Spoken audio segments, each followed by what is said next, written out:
The House will be in order. The first order of business is roll call. The clerk will unlock the machine and the members will record their presence.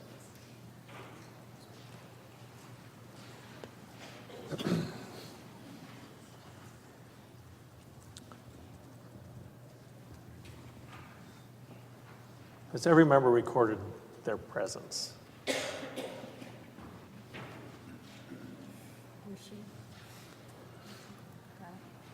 Is a good gentleman from District 6 here? I got it. Clerk will lock the machine and record the roll. It's green, I see it. Roll call shows 67 present, 3 absent excused, a quorum being present. The House is ready for business. The second order of business is prayer by the chaplain, followed by the Pledge of Allegiance.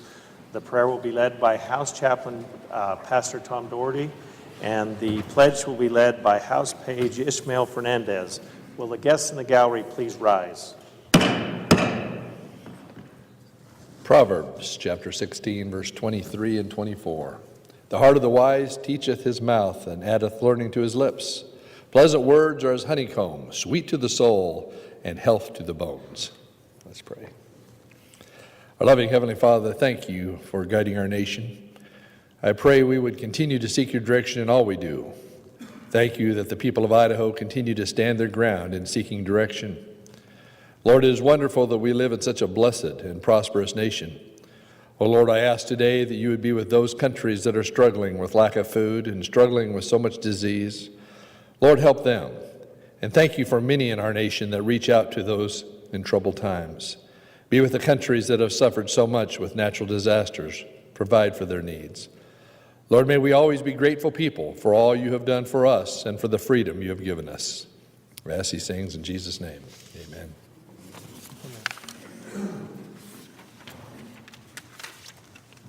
I pledge allegiance to the flag of the United States of America and to the republic for which it stands, one nation under God, indivisible, with liberty and justice for all.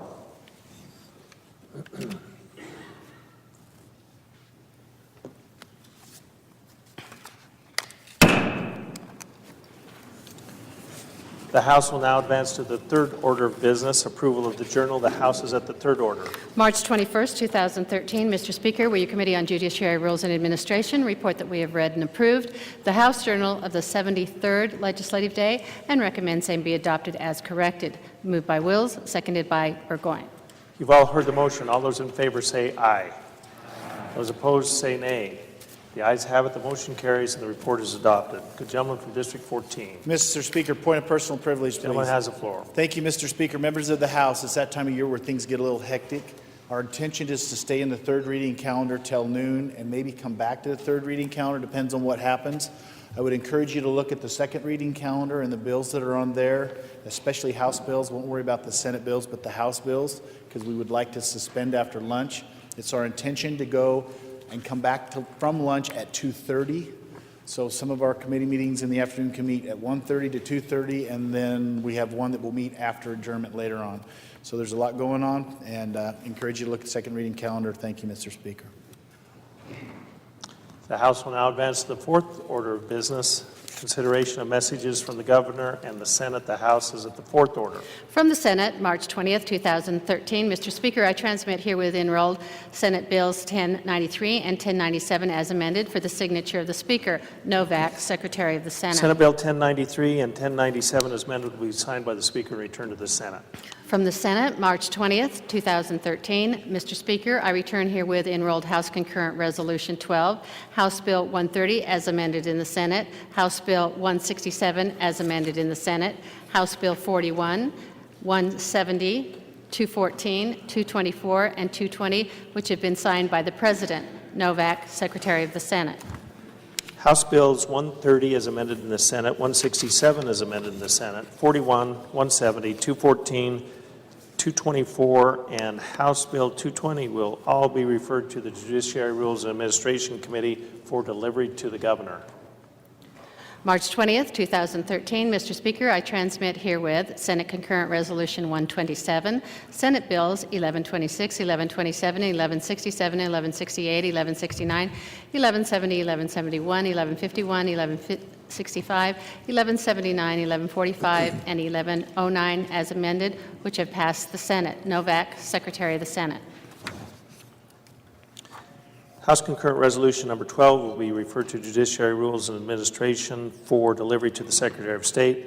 Senate Concurrent Resolution 127, Senate Bills 1126, 1127, 1167, 1168, 1169, 1170, 1171, 1151, 1165, 1179, 1145, and Senate Bill 1109 as amended will all be filed for first reading. March 20th, 2013. Mr. Speaker, I return here with House Concurrent Resolution 19, which has passed the Senate. Novak, Secretary of the Senate. House Concurrent Resolution 19 will be referred to Judiciary Rules and Administration for enrolling. The House will now advance to the fifth order of business, report of standing committees. The House is at the fifth order. March 21st, 2013. Mr. Speaker, will your Committee on Judiciary Rules and Administration report that we have printed House amendments to House Bill 265 as amended and Senate Bill 1080. Will's Chairman. March 21st, 2013. Mr. Speaker, will your Committee on Judiciary Rules and Administration report that we have printed House Bill 323, House Resolution 3, House Concurrent Resolution 32, and House Bill 324. Will's Chairman. House Bill 323 will be filed for second reading. House Resolution number 3 will be held at the desk. House Concurrent Resolution 32 will be referred to the Revenue and Taxation Committee. House Bill 324 will be referred to the Education Committee. March 21st, 2013. Mr. Speaker, will your Committee on Judiciary Rules and Administration report that we have enrolled House Bill 199, 269, 270, 102, 244, 216, 76, 127, 162, 185, 218, 225, 110, and 113 as amended. Will's Chairman. House Bills 199, 269, 270, 102, 244, 216, 76, 127, 162, 185, 218, 225, 110, and House Bill 113 as amended will be signed by the Speaker and referred to the Senate for the signature of the President. March 21st, 2013. Mr. Speaker, will your Committee on Judiciary Rules and Administration report that we've engrossed House Bill 73 as amended in the Senate, House Bill 217 as amended in the Senate, and House Bill 265 as amended. Will's Chairman. House Bills 73 as amended in the Senate, 217 as amended in the Senate, and House Bill 265 as amended will be filed for first reading of engrossed bills. March 21st, 2013. Mr. Speaker, will your Committee on Judiciary Rules and Administration report that we have transmitted enrolled House Bills 53, 159, 105, 252, 254, 262, 263, 43, and 100 to the Governor at 11 a.m. as of this date, March 19th, 2013. Will's Chairman. March 20th, 2013. Mr. Speaker, will your Committee on Education report that we have had under consideration Senate Bill 1133 as amended and report it back with amendments attached to be placed on general orders for consideration. DeMordaunt, Chairman. Senate Bill 1133 as amended will be placed on general orders. March 20th, 2013. Mr. Speaker, will your Committee on Local Government report that we have had under consideration House Bill 133 and recommend that it do pass. Barrett, Chairman. House Bill 133 will be filed for second reading. March 21st, 2013. Mr. Speaker, will your Committee on Transportation and Defense report we have had under consideration House Bill 290 and Senate Bills 1065, Senate Concurrent Resolution 103, and recommend that they do pass. Palmer, Chairman. House Bill 290, Senate Bill 1065, and Senate Concurrent Resolution 103 will be filed for second reading. March 21st, 2013. Mr. Speaker, will your Committee on State Affairs report that we have had under consideration Senate Bill 1138 as amended, and Senate Concurrent Resolutions 124, 125, and 126, and recommend that they do pass. Lurcher, Chairman. Senate Bill 1138 as amended, and Senate Concurrent Resolutions 124, 125, and 126 will be filed for second reading. March 21st, 2013. Mr. Speaker, will your Committee on Revenue and Taxation report that we have had under consideration Senate Bill 1047 as amended and recommend that it do pass. Collins, Chairman. Senate Bill 1047 as amended will be filed for second reading. Without objection, the House will now advance to the seventh order of business, motions, memorials, and resolutions. The House is at the seventh order. The gentleman from District 24. Mr. Speaker and members of the House, I'd like to take a point of personal privilege. The gentleman has the floor. Yeah. In the gallery today, we have some teachers that are visiting the House today up in the gallery from Robert Stewart Middle School. Give them a warm welcome. Welcome to the House Gallery. The House is at the seventh order. From the Senate, Senate Concurrent Resolution Number 127 by State Affairs Committee, a concurrent resolution stating findings of the legislature and authorizing the Legislative Council to appoint a committee to monitor energy, environment, and technology issues and to monitor the Integrated State Energy Plan and other issues. Senate Concurrent Resolution 127 will be referred to the Environment Committee. Environment Technology. The House will now advance to the eighth order of business, introduction, first reading, and reference of bills and joint resolutions. The House is at the eighth order. In the House of Representatives, House Bill Number 325 by Education Committee, an act relating to education, amending Section 33-1004E Idaho Code to provide for the use of certain funds for fiscal year 2014. House Bill Number 326 by Revenue and Taxation Committee, an act relating to tax collection, amending Chapter 36, Title 63 Idaho Code by the addition of new Section 633620D to provide direction to the Idaho State Tax Commission relating to the declaration and collection of sales and use taxes on the sale of motor vehicle tires and to provide for a report. House Bills 325 and 326 will be referred to the Judiciary Rules and Administration Committee for printing. From the Senate, Senate Bill Number 1080, as amended in the House by State Affairs Committee, an act relating to county officers, amending Sections 31-1607, 31-2002, 31-2027, and 67-2347 to provide that the Attorney General shall have the duty to enforce a certain act with respect to certain violations committed by members of the Board of County Commissioners. Senate Bill Number 1126 by State Affairs Committee, an act relating to lottery prizes, amending Section 56-203E Idaho Code to revise procedures for the withholding and set-off of lottery prize winnings for satisfaction of the outstanding child support debt, and amending Section 67-7437 to revise procedures for withholding and set-off of lottery prize winnings for satisfaction of outstanding state taxes and to make a technical correction. Senate Bill Number 1127 by State Affairs Committee, an act relating to bingo and raffles, amending Section 67, 7701, 7702, 7704, 7706, 7707, 7708, 7709, 7710, 7711, 7712, 7713, and 7715 to revise provisions regarding vendors and licensing and fees. Senate Bill Number 1167 by Finance Committee, an act appropriating monies to the Secretary of State for fiscal year 2014, limiting the number of authorized full-time equivalent positions and providing guidance for employee compensation.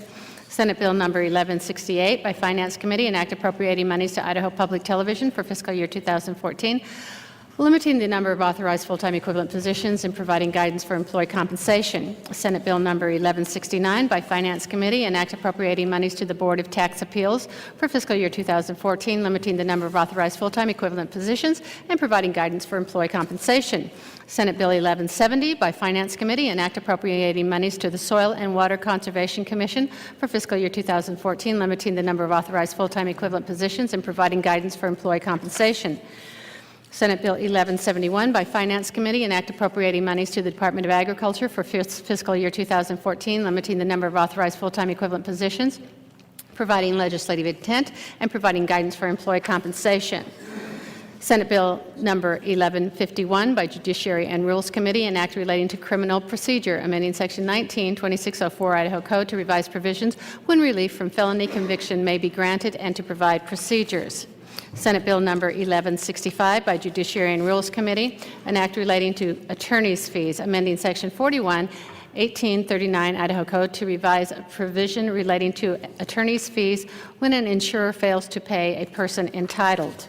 Senate Bill 1179 by State Affairs Committee, an act relating to transportation and vehicles, amending Section 4317 Idaho Code to establish provisions relating to agreements with authorized representatives of contiguous states for certain purposes, and amending Chapter 2, Title 49 Idaho Code by the addition of a new Section 49-244 to establish provisions relating to certain Indian tribal members for purposes of vehicle registration and titling. Senate Bill 1145 by State Affairs Committee, an act relating to workers' compensation, amending Section 72-523 Idaho Code to extend a temporary premium tax reduction and to extend certain deduction provisions.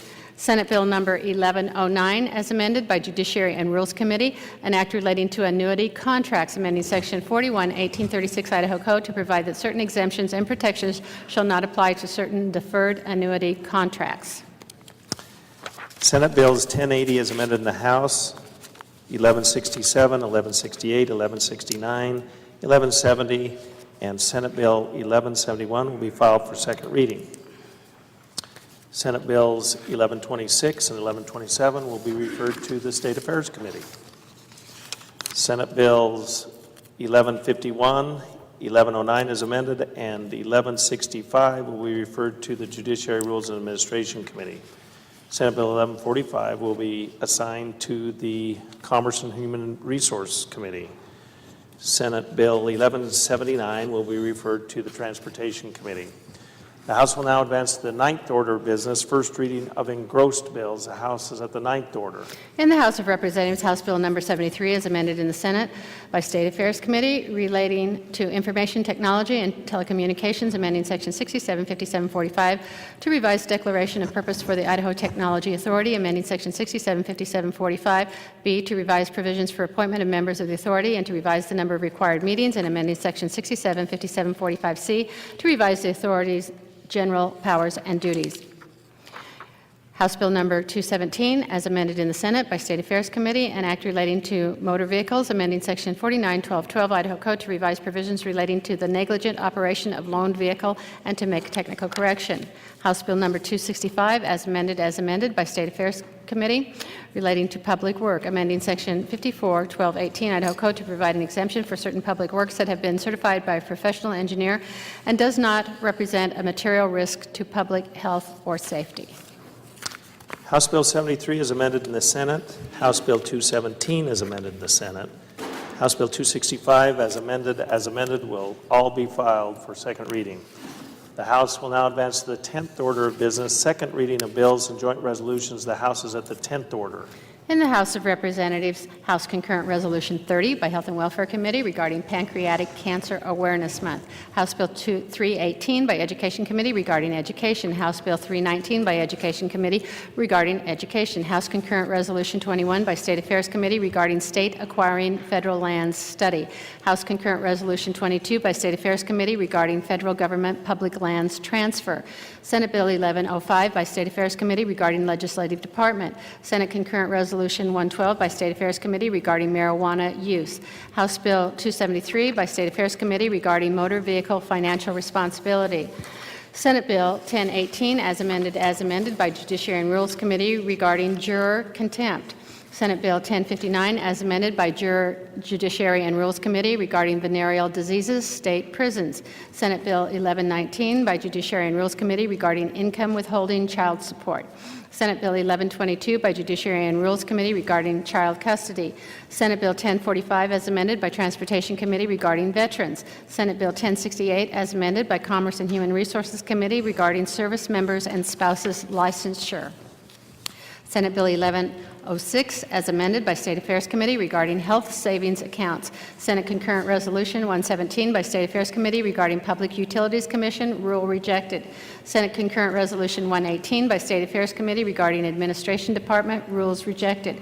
Senate Concurrent Resolution 119 by State Affairs Committee regarding Department of Administration, rules rejected. House Bill 314 by Education Committee regarding Education Board. Senate Bill 1160 by Finance Committee regarding Appropriations, State Liquor Division. Senate Bill 1161 by Finance Committee regarding Appropriations, Regulatory Boards of Self-Governing.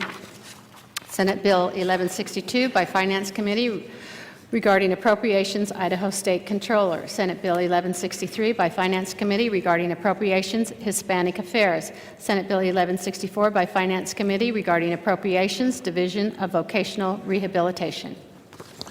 House Concurrent Resolution 30, House Bills 318 and 319, House Concurrent Resolutions 21 and 22, Senate Bill 1105, Senate Concurrent Resolution 112, House Bill 273, Senate Bills 1018 as amended, 1059 as amended, 1119, 1122, 1045 as amended, 1068 as amended, 1106 as amended, Senate Concurrent Resolutions 117, 118, and 119, House Bill 314, and Senate Bills 1160, 1161, 1162, 1163, and 1164 will all be filed for the third reading.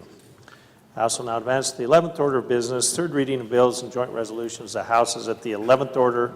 Good gentleman from District 14. Mr. Speaker, point of personal privilege. Gentleman has the floor. Thank you, Mr. Speaker. Members of the House, will you please join with Representative DeMordon and I in welcoming a group of elementary students, fifth graders, I believe, from Eagle Elementary. And I love your pink shirts and purple shirts. I mean, they're awesome. You stick out well. Welcome to the gallery. The House will now have under consideration House Bill 311. Good gentleman from District 10. Thank you, Mr. Speaker. Request unanimous consent to dispense with further reading of House Bill 311. You've all heard the unanimous consent request. Is there an objection? Hearing none, the good gentleman is recognized to open the debate. Thank you, Mr. Speaker. Ladies and gentlemen of the House, House Bill 311 is a fiscal year 2014 appropriation for the Department of Administration. And most of you realize the Department of Administration provides a wide variety of centralized services for the rest of state government, and they do that through 7 different divisions within the department. And those divisions include management services, administrative rules, Information Technology Resource Management Council, Information Technology, Public Works, Purchases, and Insurance Management. This particular legislation appropriates $7,539,400 from the general fund, $18,513,700 from the dedicated fund, for a total of $26,053,100 with an FTP cap of 146.75. It includes a supplemental appropriation for $49,400 for purchasing contract costs. It also funds $121,800 for benefits and $148,000 for a postal center van and copy machine leases, and those are listed under the replacement items. And it also removes $48,700 for statewide cost allocation. Within this budget, there are 8 separate line items, including $1,902,400 for the Idaho Education Network. And for some of you who are maybe newer to the legislation, this started a few years ago when we started the IEN, and there were startup costs that came from the stimulus funds, and then also the J.A. and Catherine Albertson Foundation provided funds for that, and we knew that money was going to run out, and that now is being transferred over and shifted over to the general fund. There are $965,900 for network routers, $691,600 for network security. This is a one-time appropriation, and there's another item I'll mention in just a minute that it also includes a one-time appropriation. $93,600 for a purchasing position, $371,900 for network infrastructure, $59,500 for postal position, and the second item that's one-time money is $315,600, and this tied with the other one-time item I mentioned to have to do with internet security for the state government itself. And the reason this is one-time money, during the downturn of the economy, the department collects fees from various agencies who use these services, but they have not been able to generate enough revenue for replacement of these items. And so the gentleman on the second floor recommended that we provide some of this money. His recommendation was more for ongoing. We looked at it and felt that it ought to be one time. The department now will continue on and do a better job of collecting fees to maintain these services so we don't have to provide general funds for those services again. There's also $79,800 for surplus property freight costs. And lastly, we removed 2 FTP that are vacant and for which there is no funding available. I had a question from the good lady from 35. If you look at the intent language on the bottom of the sheet, it talks about a little over $2 million that's coming from the Permanent Endowment Fund, which is being transferred into the Administrative and Account Services Fund, which is a fund that the department receives for fees for services they provide. Then this money is being expended for rent for the various state agencies that have facilities within the Capitol Mall. And with that, Mr. Speaker, this is a good bill and appreciate your support. You've heard the motion. Is there further debate? Good gentleman from 16. Thank you, Mr. Speaker. Would the good gentleman yield to a question? Gentleman yield. Gentleman yields. Gentleman yields. Thank you, Mr. Speaker. Thank you, good gentleman. With respect to what appears to me to be the $2.9 million general fund increase, which is shown as 66.1%. I'm wondering, does any of that money come from another agency, thereby serving to reduce that other agency's budget? Gentleman from 10. Mr. Speaker, good gentleman, no, this is basically all new general fund, but a lot of it, as was recommended by the gentleman on the second floor, is to replace equipment that basically they are using for other agencies within the state government dealing with computers, internet, this type of thing. And that's why I mentioned the 2 particular items dealing with security. They will upgrade that system now to where they receive enough money from the agency to go ahead and take that, so we do not have to use general fund for it anymore. All right. Gentleman 16. Thank you, Mr. Speaker, and thank you, good gentleman. I am going to very reluctantly vote against this bill. Life is about choices, and unfortunately, I think the choices we are asked to make, for example, in comparison with the education budget and this budget, are difficult ones. Certainly, it sounds like the money appropriated here is in one respect justified, but we have to ask ourselves what our priorities are, and when I look at the $3 million increase, I just have to say to myself, I think the money ought to go to education. Thank you. Is there further debate? Good lady from 35. If the gentleman from District 10 would yield to a question, just... Gentleman yield. Gentleman yields. Gentleman yields. Thank you, gentlemen, for explaining the question I asked. And I thought you said that the money was used for rent in the Capitol Mall area, and I didn't know that we rented, that any of the agencies had to rent in our Capitol Mall. Is that a normal practice? Gentleman from 10. Mr. Speaker, good lady from 35, yes it is. This is an item that is included generally in the Permanent Building Fund budget itself, and I think if you look on the Permanent Building Fund budget, you will see a line item that has this in it as well. Thank you. Is there further debate? Hearing none, would the gentleman from 10 care to close? Thank you, Mr. Speaker. Ladies and gentlemen, I appreciate the gentleman from 16 being concerned about the items here and talking about money for education. If you look at the budget, you will notice that of that $2.9 million, there is over $1 million, which is for the Idaho Education Network, which is very much tied to education. These other items that I mentioned are for infrastructure dealing with IT that the rest of the state agencies use and service. And with that, I'd appreciate your support. Thank you, good gentlemen. Debate is closed. The question is, shall House pass the House Bill 311 passed the House. The clerk will unlock the machine and the members will record the roll.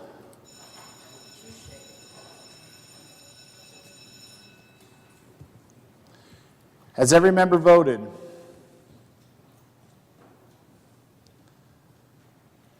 Does any member wish to change their vote?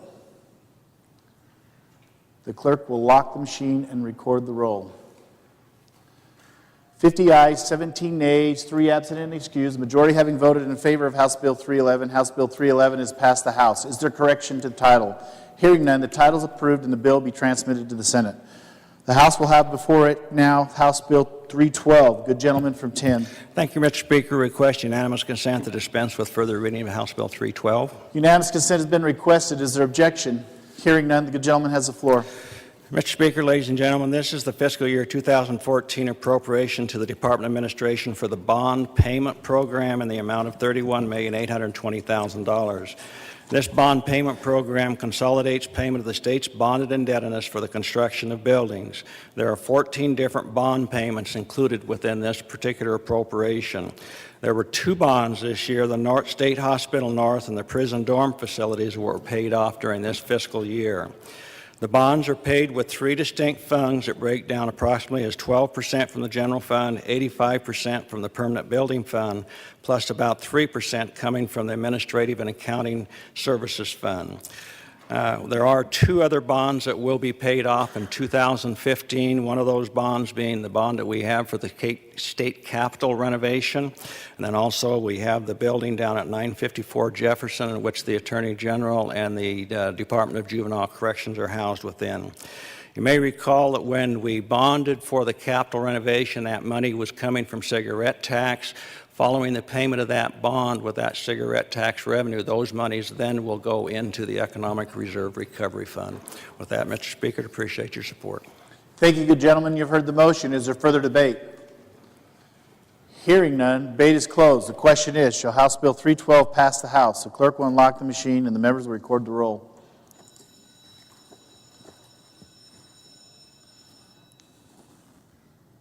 Has every member voted? Does any member wish to change their vote? The clerk will lock the machine and record the roll. Thank you, Representative King. The clerk will lock the machine and record the roll. 67 ayes, 0 nays, 3 absent and excused. The majority having voted in favor of House Bill 312. House Bill 312 has passed the House. Is there correction to title? Hearing none, the title is approved and the bill be transmitted to the Senate. The House will now have before it House Bill 313. Good lady from 25. Thank you, Mr. Speaker. I would ask unanimous consent to dispense with further reading of House Bill 313. Unanimous consent has been requested. Is there objection? Hearing none, the good lady has the floor. Thank you, Mr. Speaker. And ladies and gentlemen, this is your permanent building fund, and it basically goes along with the bill that you just voted on prior. You have about a $4 billion investment in this state every year, and it averages about $20 million, which isn't what we should be doing, but it's the best we can do. You'll note we have about $36 million in funding this year. This funding has 7 sources: your head tax, $5 million from sales tax, and of course half of the lottery and a little product tax and the tobacco tax, as we talked about. There is a council who checks on this investment a couple of times a year. The good gentleman from District 1 is our member on the council. And then they come back with the recommendations where there need to be repairs, alterations, and where we can do some investment in new buildings. So this budget is basically those 2 areas, 5 capital construction items, and most of them in here we start and then somebody else kicks in and helps. A research facility in Moscow will be bonded after the startup. Treasure Valley Anatomy Lab, we're doing half of that and they'll find half. And it's interesting, we have military readiness centers across the state. And we're going around and refurbishing all of those, and the one in this budget is the Rexburg. Mr. Speaker, we have 1 to go. Then our readiness centers, that isn't what we always called them, but that's what they're called, will all be refurbished. So that's the part of the budget that is pretty basic. They have carryover because of the nature of construction. We start out with zero every year and put in what we can from these funds. Now, this year we do have one extra item in the fund, and we had a tour of the Moscow campus last spring, and we were appalled at what we're not taking care of. We send our staff back and we said, do what you can to find a way to help. And bless their hearts, they did. The lottery funds had been coming in much more abundantly. We had some additional cigarette tax.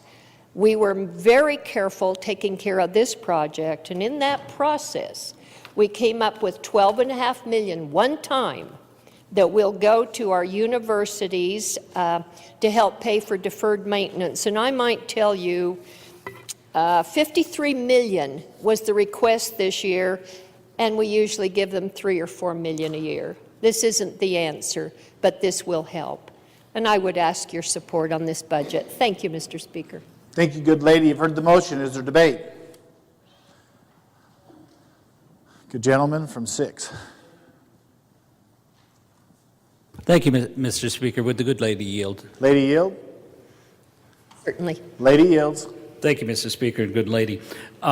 Besides the one-time money for deferred maintenance, how much of this budget actually goes into planned maintenance? And do we have a depreciation program for this $4 billion asset that we're trying to maintain? Mr. Speaker, we do. Good lady.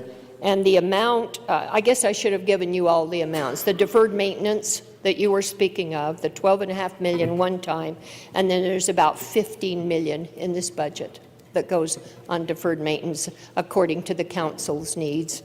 And the 5 capital budgets are well, they're a different item. So, Gentleman from 6.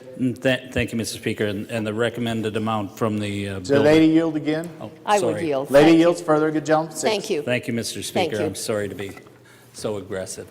But the $54 million was what they estimate to be the maintenance requirements on an annual basis. Lady Mr. from Speaker. 25. Good gentleman, I do believe it's much more than that. That was the request this year. Thank you. You bet. Thank you. Is there further debate? Hearing none. Debate is closed. Question is, shall House Bill 313 pass the House? The clerk will unlock the machine and members record the roll.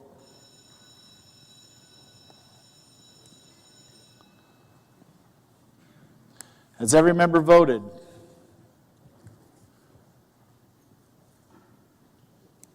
Does any member wish to change their vote? Clerk will lock the machine and record the roll. 63 ayes, 4 nay, 3 absent and excused, the majority having voted in favor of House Bill 313. House Bill 313 is passed the House. Is there correction of title? Hearing none, the title is approved, the bill will be transmitted to the Senate. The House will now have before it House Bill 266. Good lady from 7. Mr. Speaker, I ask for unanimous consent that further reading of House Bill 266 be dispensed with. Unanimous consent has been requested. Is there objection? Hearing none, the good lady has the floor. Mr. Speaker, this bill is a housekeeping bill. On page 5, line 10, the words prescribing, dispensing, delivering, or administrating are being added. It was discovered that veterinarians are not covered under the Veterinary Practice Act. They are unintentionally, illegally dispensing veterinary drugs to clientele. No one seems to know if the language has been deleted in the past or whether this issue surfaces due to a more litigious society due to the sign of times. Veterinarians have been dispensing and delivering veterinary drugs to clientele for approximately 150 years, about 100 years in the state of Idaho. This bill, once passed, will allow for over 600 veterinarians in the state of Idaho to legally dispense veterinary drugs. This discrepancy was discovered recently due to the massive Idaho state pharmacy rules rewrite. Veterinarians are not mentioned in pharmacy laws when referring to dispensing or delivering because they are not considered licensed pharmacists by professionals. They are recognized under veterinary law with their veterinary license. So it is agreed that the proper placement for dispensing and delivering veterinary drugs is veterinary law. The State Board of Pharmacy and the Idaho Veterinary Medical Association work together to solve the issue. This bill is that issue. I ask for your green light. Thank you. You've heard the motion. Is there further debate? Hearing none, debate is closed. The question is, shall House Bill 266 pass the House? The clerk will unlock the machine and the members record the roll.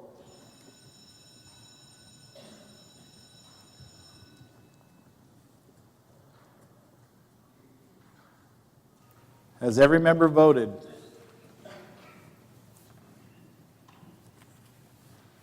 Representative Malik votes aye. Does any member wish to change their vote?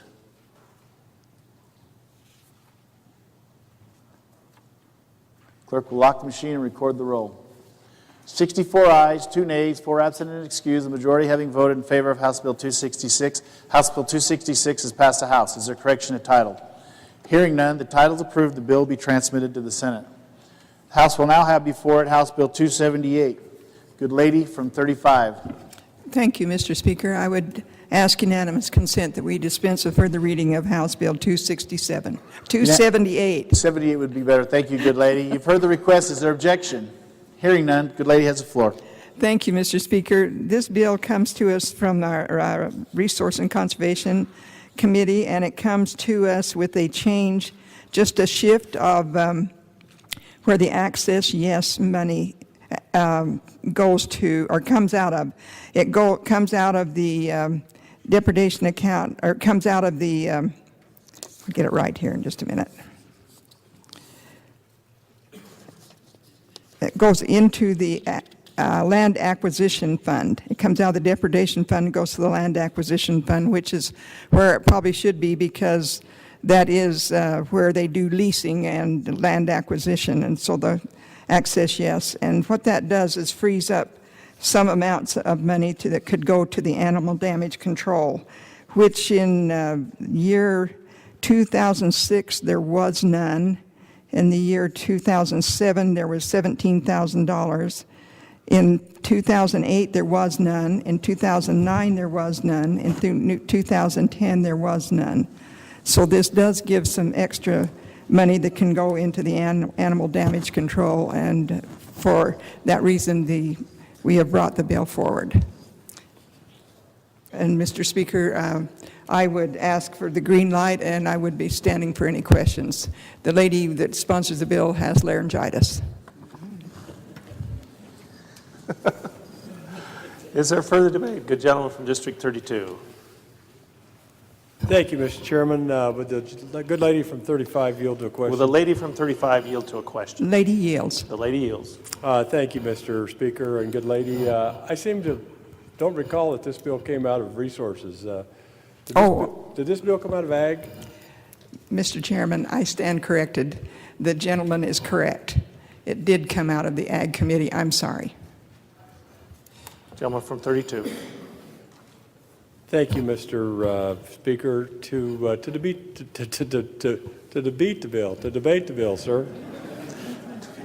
Let's debate it first, okay? Gentleman has the floor. Mr. Speaker, as you can probably tell, I'm trying to debate the bill. Ladies and gentlemen of the House, this bill is a well-intended bill, and I certainly don't fault the people behind this legislation. However, this is an attempt to raid accounts at the Fish and Game Department and dictate by statute how those sportsmen's dollars will be spent. And I don't think that's the best use of the best way to utilize that fund. There's another problem involved when we do that. There are matching funds from the federal government based on excise taxes of sporting goods sold, whether they be fishing related or hunting related. And when we start dictating how those funds are spent, it puts those matching federal dollars in jeopardy. And this I think, is the third attempt to raid the Fish and Game.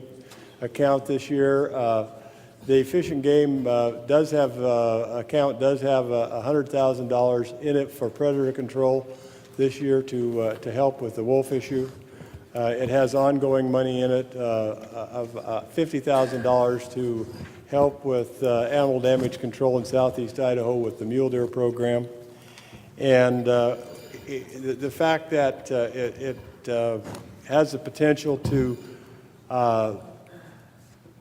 impair or do away with matching funds that the department gets, I think this is an attempt that should be funded and done by the Fish and Game Commission and not by this good body. And with that, Mr. Speaker, I would encourage your no vote on this legislation.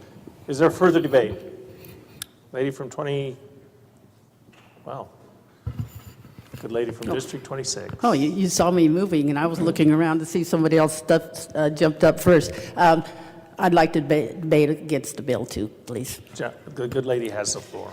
I've received a number of emails from sportsmen objecting to the fact that they are taking their money, their license fees, in portion goes into this, for purposes that it wasn't intended for. They're very concerned about their access funding. And this is a big problem to them because it's more and more problems getting access to their hunting areas.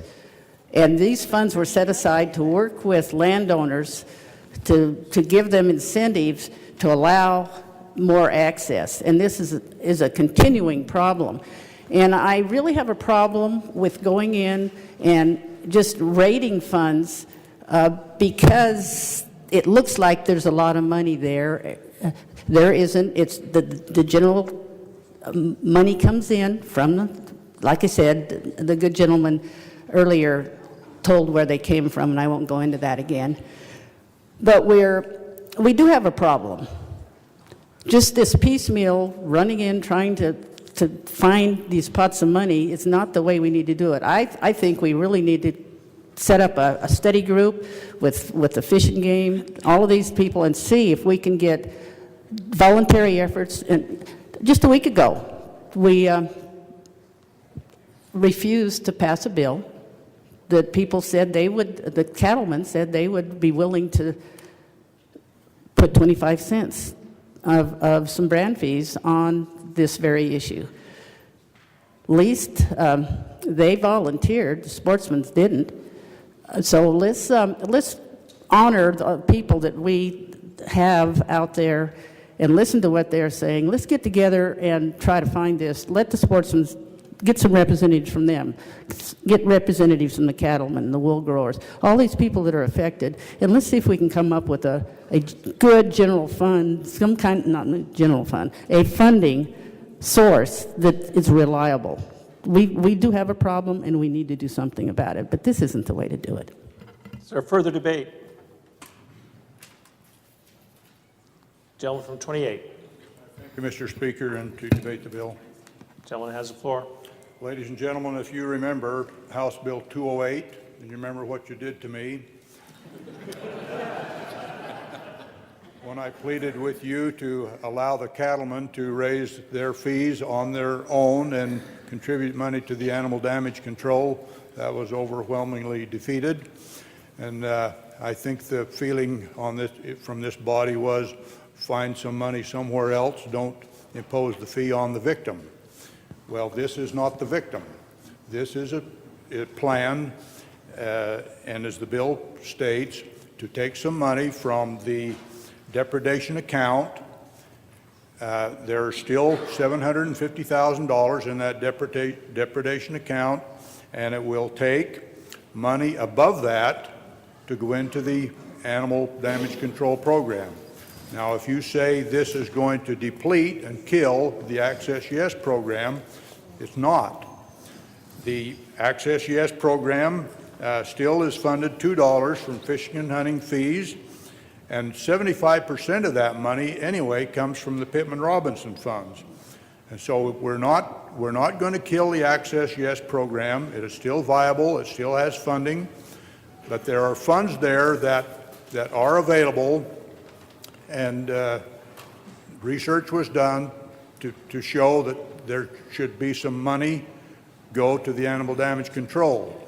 Now, I think the sportsmen who are opposing this have a false sense of their own purpose. They should be supporting this because this animal damage control money goes to control wolves who are preying on their game that they want out there for hunting. And so this is a reasonable thing, and I hope you can see through it and support it. Thank you. Is there further debate? Good lady from District 31. Thank you, Mr. Speaker, to debate in favor of the bill. Lady has the floor. Thank you. We did have some letters that came in support of this bill. Food Producers of Idaho, which is a large amount of agriculture people, Idaho Wool Growers Association also, and the Idaho Farm Bureau Federation are the other ones that supported this bill. Like the good gentleman from 28 said, that this doesn't deplete any funds. This is above and beyond. These are monies that are above and beyond what are used for the other programs. So I'd ask for your green light on this. Is there further debate? Gentleman from 27. Thank you, Mr. Speaker, to debate against the bill. Gentleman has the floor. Thank you, Mr. Speaker. Good ladies and gentlemen of the body. If you look on page 3, lines 14 through 16, what this does is directly eliminate $100,000 that is transferred into the account to be matched against the Dingle Johnson and Pittman Robertson funds. Those funds are matching funds, and yes, they're available, but they're only available if the state has the money to match against them to draw those down. If the state doesn't put up any money, then those monies are not available. And we risk not having enough money in matching funds. And secondly, this is just a pure and simple raid on my fish and game dollars that I buy my license with. And I think that that's absolutely inappropriate. I just simply don't think that that should be done. And if they want money to go into this program, then they should find money from another source. This body turned down that source a week ago. That's fine. That was a decision that was made. But we should not go and get sportsmen's hunting and fishing license dollars to put into this program, and I ask for your no vote. Thank you. Is there further debate? The lady from District 9. Thank you, Mr. Speaker. Good members, I apologize for my voice. The good lady from 11 has given me a little medicine, so maybe it's better. I just wanted to talk a little bit about the Pittman-Robertson funds that are matching dollars.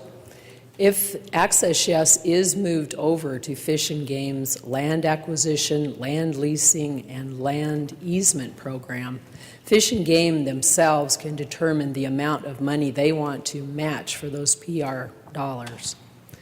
Where it is now in the depredation fund, some years there is little amount of money. Once in a while there is $100,000. Sometimes there's $12,000, so it is an uncertain amount. They will have much more control if they move it over where it should have been in the first place. The depredation fund came into the legislature in about 1990, and the good lady from 35 was the originator of this. Access Yes wasn't even dreamed of then. This was put into the depredation fund long after that, and actually, I believe, should have been in the proper place, which is Access, the Access Fund. This is not a raid of Fish and Game accounts. I would like to bring to your attention 36103. And in this, it clearly states the legislature is in control of the policies of Fish and Game. May I read from the code, Mr. Speaker? Certainly. Thank you. It shall be, I'll read part of it. You guys can look it up, the other part, but this is the pertinent part. Because it is inconvenient and impractical for the legislature of the state of Idaho to administer such policy, it shall be the authority, power, and duty of the Fish and Game Commission to administer and carry out the policy of the state of Idaho. within the provisions of the code. The commission is not authorized to change such policy, but only to administer it. So it is totally within this legislature's purview to tell the department where they want money spent, how they want it spent, and where they want it spent. This is a good compromise that we have come up with. Animal damage control does do a lot of good for sportsmen, and they realized that back in '90 when this was put in place. So I hope that you would vote yes. Thank you. Is there further debate?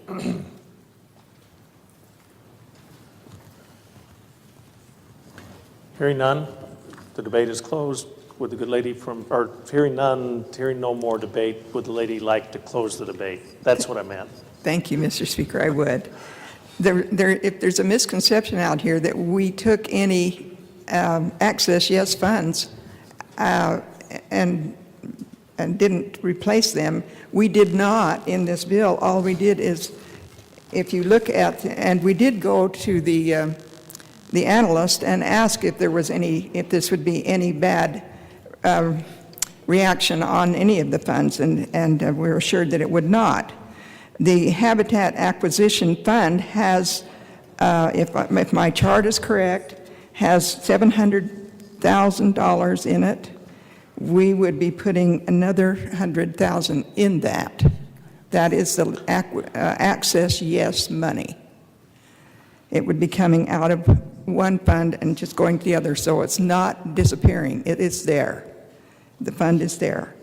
And what this does is it allows if the other fund grows, it allows it to go over in a small amount. As I read to you, the 1 year had $17,347, and the 5 other years, 0. There was none that went over.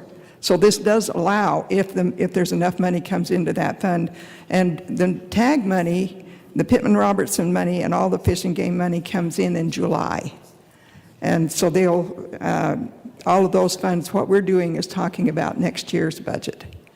And we would just like to make a shift. No, there's no rating any fund here. It's just a shift. And I would ask for your green light. The debate is closed. The question is, shall House Bill 278 pass the House? The clerk will unlock the machine and the members will cast their votes.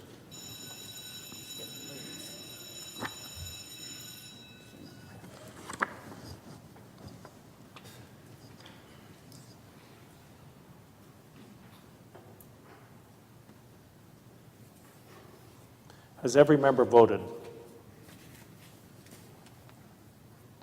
Representative Moline. Does any member wish to change his vote?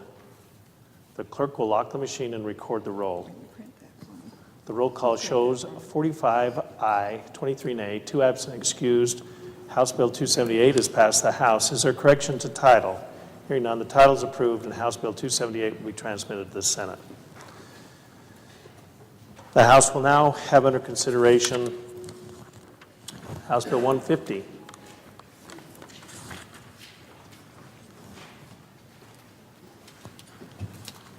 Gentleman from 4.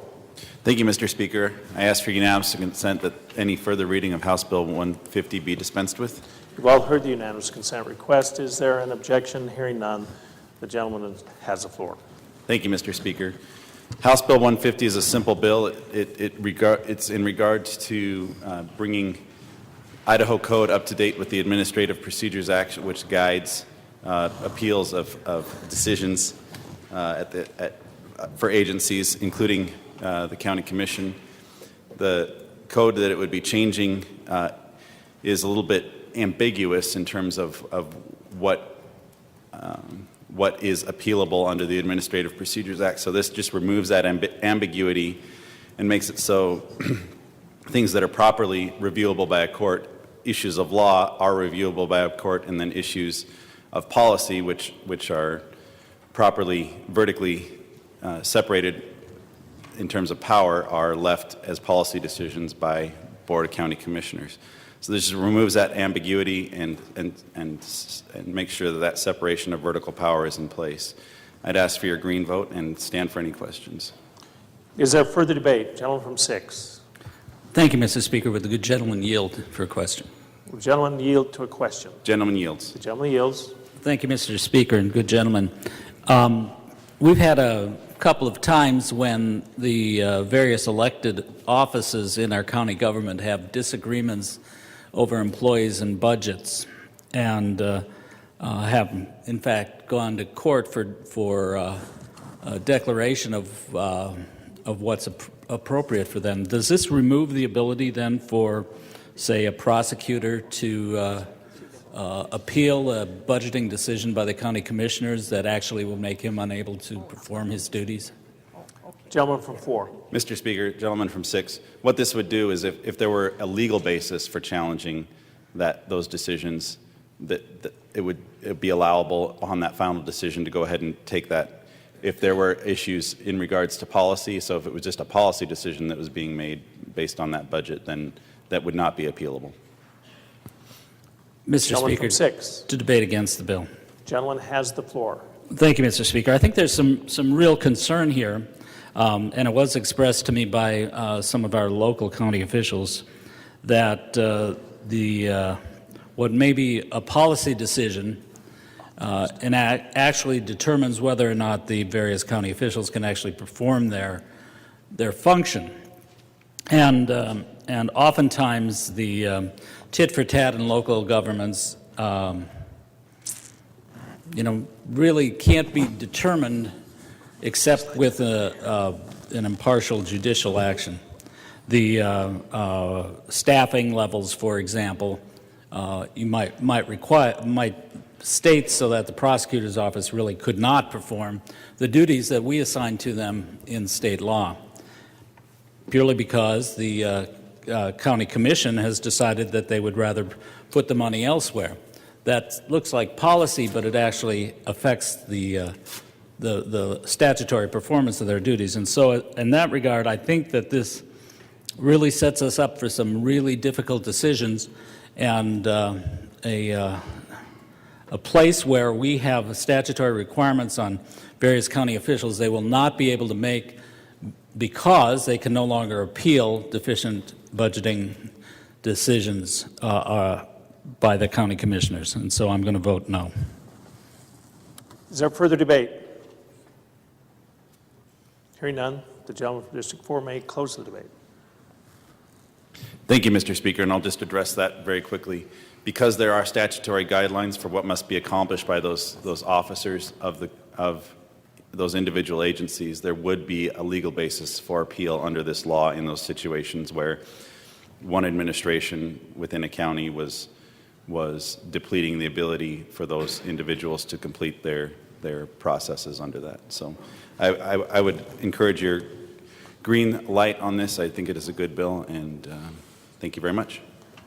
Thank you. The debate is closed. The question is, shall House Bill 150 pass the House? The clerk will unlock the machine and the members will cast their votes.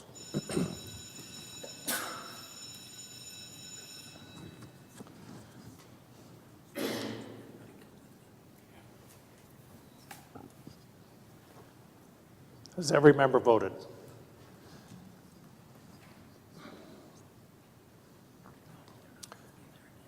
Does any member wish to change his vote? The clerk will lock the machine and record the roll. The roll call shows 41 aye, 27 nay, 2 absent and excused. House Bill 150 is passed. The House. Is there correction to title? Hearing none, the title is approved and House Bill 150 will be transmitted to the Senate. The House will now have under consideration House Bill 295. Good gentleman from District 16. Mr. Speaker, thank you. I ask unanimous consent that further reading of House Bill 295 be dispensed with. You've all heard the unanimous consent request. Is there an objection? Hearing none, the gentleman has the floor. Thank you, Mr. Speaker. This, too, is a simple bill. It deals with how the state calculates support units that form the basis of our public school funding formula. The bill simply brings back the ability for the state to calculate these support units to the 100th degree rather than the nearest 10th. In doing so, this gives it a more accurate read on what money is available, and it can also follow the student. calculating support units, calculating support units is done on a computer now, so extending it out to the 100th is just as easy as extending it out to the 10th. And that's really how simple this bill is. I ask for a unanimous vote on this. Thank you. He's going for the unanimous vote. Is there further debate? One can pray. Hearing none, the debate is closed. The question is, shall House Bill 295 pass the House? The clerk will unlock the machine and the members will cast their votes.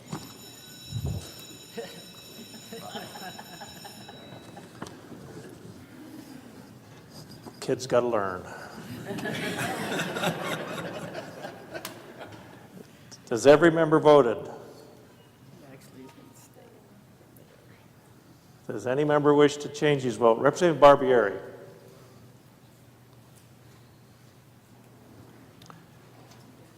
The clerk will lock the machine and record the roll. The roll call shows 66 aye, 2 nay, 2 absent, excused. House Bill 295 has passed the House. Is there correction to title? Hearing none, the title is approved and House Bill 295 will be transmitted to the Senate. Good gentleman from District 14. Mr. Speaker, point of personal privilege and a motion. Gentleman has the floor. Thank you, Mr. Speaker. House Bill 322 deals with heavy trucks, and before, it doesn't need to, if we do not pass Senate Bill 1117, we don't need to hear this one. So what I'm going to ask is that we ask unanimous consent that, in fact I do, ask unanimous consent that House Bill 322 hold its place on the third reading calendar. You've all heard the unanimous consent request that House Bill 322 hold its place on the third reading calendar. Is there an objection? Hearing none, House Bill 322 will hold its place on the third reading calendar. Sometimes we call that a trailer bill. The House will now have under consideration House Concurrent Resolution 26. Gentleman from 10. Thank you, Mr. Speaker. Request unanimous consent to dispense with further reading of House Current Resolution 26. You've all heard the unanimous consent request. Is there an objection? Hearing none, the gentleman has the floor. Thank you, Mr. Speaker. Ladies and gentlemen, this House concurrent resolution is for the purpose of authorizing the Legislative Council to appoint an interim committee to undertake and complete a study of the public defender system in Idaho. Currently in Idaho counties, there's only about 3 or 4 counties that have public defender offices. The remainder of the counties contract for their public defender services. Over the last 2 or 3 years, this led the Criminal Justice Commission to appoint a subcommittee that for the past 3 years committed itself to identifying those deficiencies in the public defender system that we have within Idaho. At the same time, they did due diligence in trying to develop a recommendation for the reform of the system. A number of deficiencies were identified in that study that they did, and some of those include a lack of uniformity in indigency determination, public defense contracting practices and data reporting, a lack of training and resources for attorneys providing public defense, and the existence of a flat fee contracts for public defense systems. The Criminal Justice Commission looked at a number of possibilities in regards to this public defender system in Idaho. There was some agreement on a number of those issues, but there were still some major issues that need to be resolved, and they didn't feel that they had the resources to take care of that. And so this interim committee would then be asked to do a study of the potential approaches to public defense reform. Currently, the data for public defense is only required by those counties who have a public defender office. This in itself creates a problem because we really don't know how many of those counties are actually meeting the constitutional requirement. And I think all of you are aware that the U.S. Constitution's 6th Amendment provides for public defense, as does the Idaho Constitution in Article 1, Section 13, and also an Idaho Code, Title 19, Chapter 8. And so if we don't do some work in dealing with the public defense system in the state of Idaho, we certainly open ourselves up to litigation. And I think this is kind of a unique time to be doing that because we are celebrating the 50th anniversary of Gideon versus Wainwright, which basically stipulated that a person has the right to counsel whether they can afford it or not. And that's what we're looking at in the public defense system. And so, Mr. Speaker and ladies and gentlemen, I would appreciate your support for this for an interim committee. Is there further debate? Hearing none, the debate is closed. Without objection, there will be a voice vote. All those in favor of passage of House Concurrent Resolution Number 26, say aye. Aye. Those opposed, say nay. The ayes have it, and House Concurrent Resolution 26 has passed the House. Is there correction to title? Hearing none. The title is approved, and House Concurrent Resolution 26 will be transmitted to the Senate.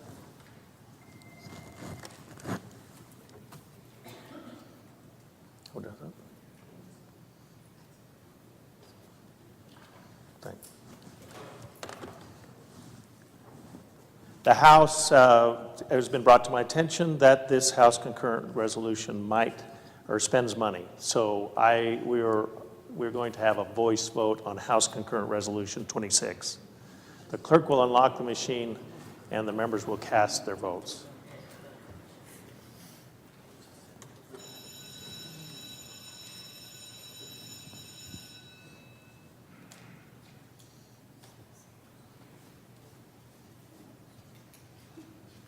Has every member voted? Does any member wish to change his vote? The clerk will lock the machine and record the roll. Roll call shows 68 aye, 0 nay, 2 absent, excused. House Concurrent Resolution with a roll call vote has passed the House. And there is no correction to title and will be transmitted to the Senate. The House will now have under consideration Senate Bill 1029. Good gentleman from District 17. Thank you, Mr. Speaker. I ask for unanimous consent to dispense with the reading of Senate Bill 1029. You've all heard the unanimous consent request. Is there an objection? Hearing none, the good gentleman from 17 is recognized to open the debate. Thank you, Mr. Speaker. This bill is a codification and technical corrections bill. I understand it is submitted to the legislature annually. It's prepared by Legislative Services. Some of these corrections are grammatical. For example, on page 1 through 3, the word which has been replaced with that. And another example of kind of changes that are in this bill, on page 4, there is a reference to Title 8, Chapter 4 of the Idaho Code relating to injunctions. However, that Title 8, Chapter 4 was repealed in 1975. And when the code was printed or updated last, somebody made a mistake. So now we have a reference to the Idaho Rules of Civil Procedure. Junior college has been replaced with community college. Later on in the bill, there's a obsolete name change on page 7 through 8. Another change, a name change on page 12, the Academy of Nutrition and Dietitians. That name that formal name was changed so that this bill has made that change. Several other minor changes throughout the bill, and would urge your green light. And rather than ask for a unanimous vote, I just ask for a majority vote. Is there further debate? Hearing none, debate is closed. The question is, shall Senate Bill 1029 pass the House? The clerk will unlock the machine and the members will cast their votes.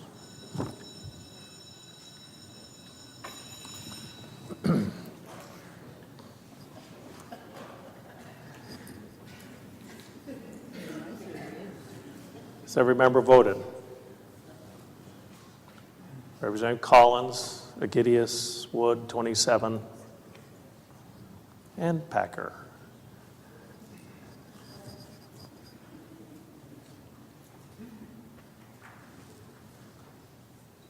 Does any member wish to change his vote?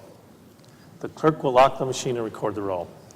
The roll call shows 68 aye, 0 nay, 2 absent, excused.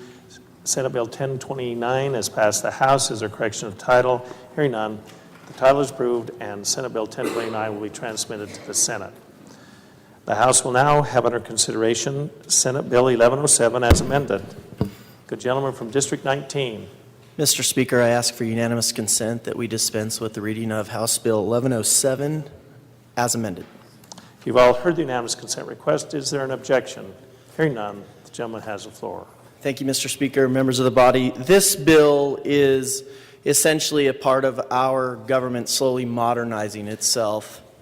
What this bill does is it allows for county assessors to, at the selection of the taxpayer and at the choice of the taxpayer, to have their property assessments emailed to them. Right now, our law does not explicitly prohibit emails, but it also doesn't explicitly say that you can email. So what this bill is doing is clarifying the overall aspects of how assessors communicate with taxpayers. It passed the Revenue and Taxation Committee with a unanimous vote, and I ask for your green light on this bill. Is there further debate? Hearing none, the debate is closed. The question is, shall Senate Bill 1107 as amended pass the House? The clerk will unlock the machine and the members will cast their votes.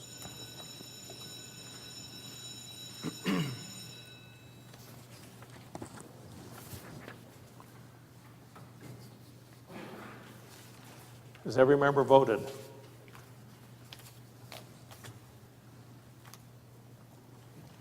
Barrett, Gestrin.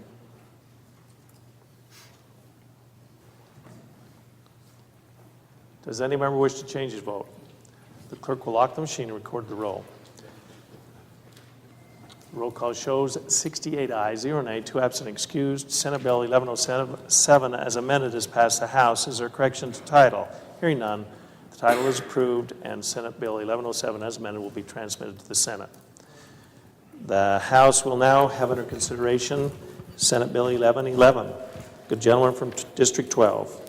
Thank you, Mr. Speaker. I ask unanimous consent to dispense with further reading of Senate Bill 1111. You've all heard the unanimous consent request. Is there an objection? Hearing none, the good gentleman has the floor. Thank you, Mr. Speaker. Senate Bill 1111 codifies current practices with regard to the allocation of common area within a condominium association development for the purposes of paying the property taxes owned by the common area. In a condo development, an owner owns all the space within the unit walls. They are then apportioned a percentage of the common area for purposes of paying property taxes on that common area. The owner would then pay the property taxes due on the condo, as well as the taxes for the percentage of the condominium area that has been allocated to that owner. The law requires the manner of apportionment to be set forth in the governing documents of the condo association, otherwise known as the declarations or the covenants. Current law requires the apportionment to be made on a market rate basis, while the national standard for apportionment is on a per square foot basis. So if you have a 1,000 square foot condo and I have a 1,000 square foot condo, we both would be apportioned the same amount of common area in order to pay taxes on. The vast majority, estimated at about 90% of condo associations in Idaho, use the per square foot method to apportion the common area. This legislation simply adds the ability to use a per square foot method in addition to the market-based method. This approach also holds those condo associations that are following current law harmless, while at the same time providing a safe harbor for those associations using the national standard. This legislation in no way impacts the amount of overall property taxes paid or how common areas are assessed. We also believe this legislation will protect condo owners from unnecessary legal liability and reduce significantly the cost of compliance with current statute. There's no known opposition to this legislation. It passed unanimously out of the Senate as well as the House Revenue and Tax Committee, and I ask for your green light. Is there further debate? Hearing none, the debate is closed. The question is, shall Senate Bill 1111 pass the House? The clerk will unlock the machine and the members will cast their votes.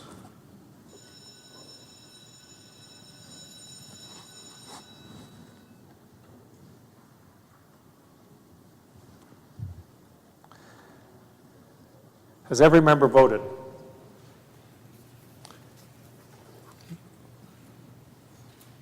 Does any member wish to change his vote? The clerk will lock the machine and record the roll.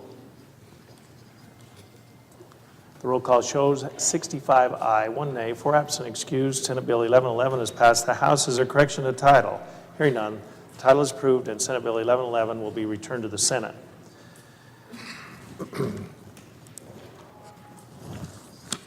The House will now have under consideration Senate Bill 1078. The gentleman from District 33. I would ask unanimous consent that Senate Bill 1078, the reading of Senate Bill 1078 be dispensed with. You've all heard the unanimous consent request. Is there an objection? Hearing none, the good gentleman from District 33 is recognized to open the debate. Thank you, Mr. Speaker, members of the House. This legislation would prohibit public post-secondary institutions from discriminating against a religious student group based on the religious group's requirement that its leaders adhere to its sincerely held religious beliefs or standards of conduct. It is common sense, I want to emphasize this, is common sense for a religious group to want its leaders to agree with its religious beliefs. Religious liberty means that a religious group can define its beliefs and leadership criteria without governmental interference. Most federal and state non-discrimination laws specifically protect a religious group's choice of its leaders, and this has always been the practice of our universities until very recently, when one of our universities in May of 2012 announced its intention to adopt a policy that would exclude religious groups from campus if they had religious requirements for their leaders.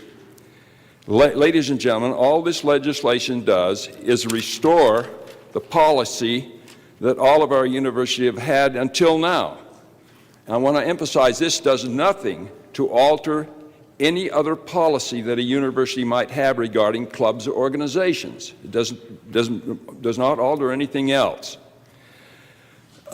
Ladies and gentlemen of the House, I think it can be safely said that many or most of your ancestors came to this country seeking religious freedom. That was certainly the case with mine, starting in the 1600s. They came to this country seeking to try to escape religious intolerance and persecution. But ironically, once they got to the United States, they found, in the case of my ancestors, once they got here, they found that the persecution was worse here than it had been in England. My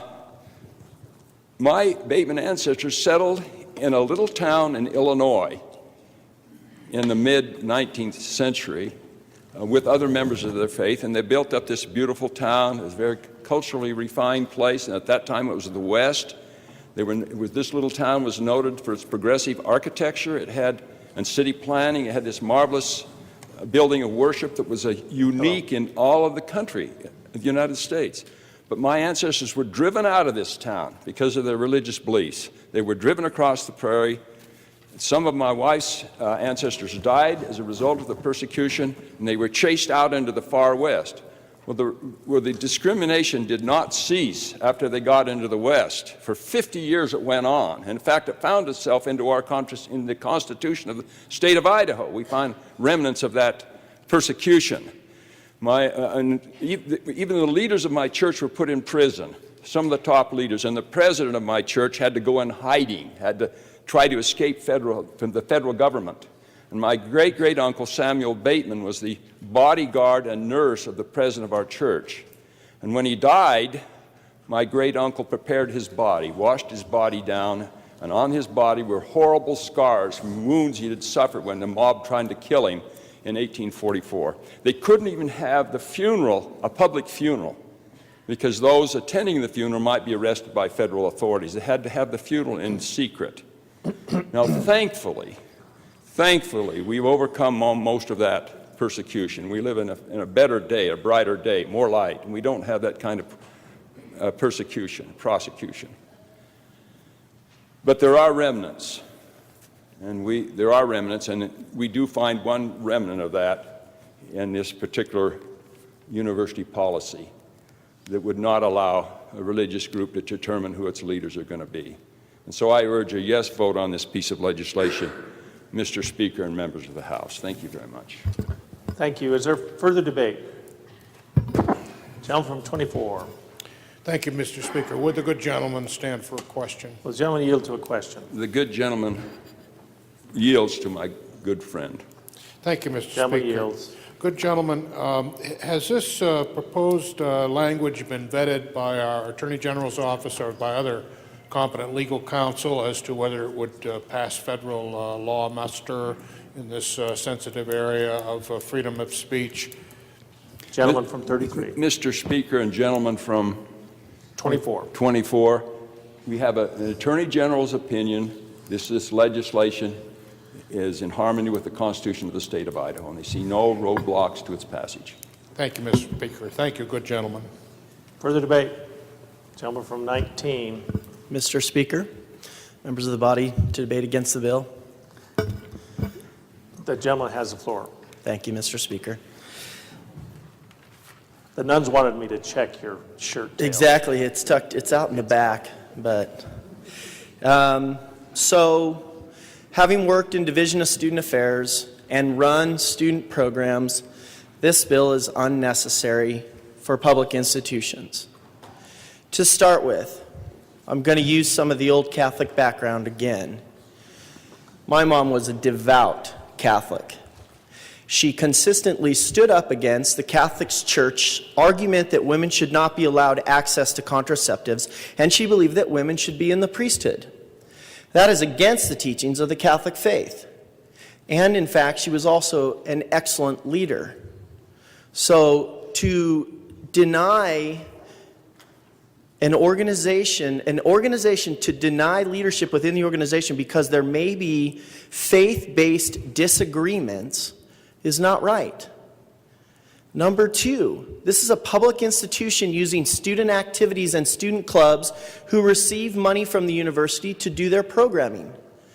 Because of that, the students within those leadership organizations pick their leaders.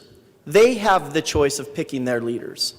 So I don't really understand why the legislature is making a law that says that the student organization can't be denied money when the students within an organization pick who leads them and who doesn't lead them. Often, I just wonder why we take these type of protections when they're unneeded and unnecessary. Faith-based disagreements are and should be allowable. You will not have some radical atheist implement a BSU Baptist student organization. It won't happen because the students manage that. So I ask your no vote on this because I think this is unnecessary legislation. Is there further debate? Gentleman from 13. Thank you, Mr. Speaker. Maybe to debate the bill and debate in favor of the bill. Gentleman has the floor. I'll try to make this brief, Mr. Speaker, because I know we're trying to get to lunch, but it is a necessary piece of legislation. The genesis of this legislation comes from a gentleman in my legislative district who brought it to my attention that we had a problem that occurred at one of our institutions of higher learning, where individuals of a religious group had formed an organization, and members of the Boise State University had told those members that they were fine, they were going along and everything was going fairly well, and then they revoked their charter. And so they pressed forward with a lawsuit, Mr. Speaker, and was very close to winning that lawsuit. And the individuals at Boise State felt like it was best to pull back and allow the group to move forward. Since then, Boise State has reneged on their agreement, and there is litigation that will be pending if we don't pass this. With respect to a legal counsel, the Attorney General has signed off on this, but there has also been some of the top religious freedom attorneys look at this legislation and work with us in crafting the legislation. It's a good piece of legislation, Mr. Speaker. I think it goes far enough to protect one of our basic fundamental rights, and that's the right of religious freedom, and I ask for your green light. Is there further debate? Will the gentleman from District 33 care to close the debate? Thank you, Mr. Speaker and members of the House. Follow your heart on your vote. Thank you very much. The debate is closed. The question is, shall Senate Bill 1078 pass the House? The clerk will unlock the machine and the members will cast their votes.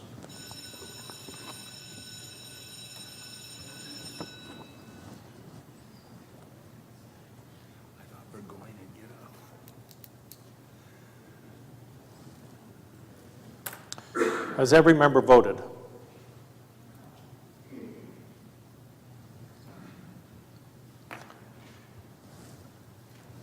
Representative Trujillo votes aye. Does any member wish to change his vote? The clerk will lock the machine and record the roll. The roll call shows 56 aye, 11 nay, 3 absent excused. Senate Bill 1078 is passed. The House. Is there correction to title? Hearing none, title is approved, and Senate Bill 1078 will be returned to the Senate. Gentleman from District 14. Mr. Speaker, I move that the House do now recess until the hour of 2:30. Mr. Speaker, I second the motion. Before placing the question, are there announcements? Gentleman from Guam. Thank you, Mr. Speaker. We will have a Ways and Means meeting immediately following this recess, and it will be in the JFAC room. Good lady from District 28. Thank you, Mr. Speaker. Point of personal privilege. Lady has the floor. Thank you. Just a reminder that there is a life rally on the Capitol steps today at noon, and they would welcome any and all of your attendance. Thanks. Clerk may read. Following are the Standing Committee meeting announcements for this afternoon. Business Committee will meet at 1:30 p.m. East Wing, Room 41. Henderson Chairman. Commerce and Human Resources Committee will not meet this afternoon. Hartgen Chairman. Judiciary Rules and Administration Committee will meet this afternoon at 2 p.m. and meet until 2:30, and will reconvene upon adjournment of the House. Meeting in East Wing, Room 42. Wills Chairman.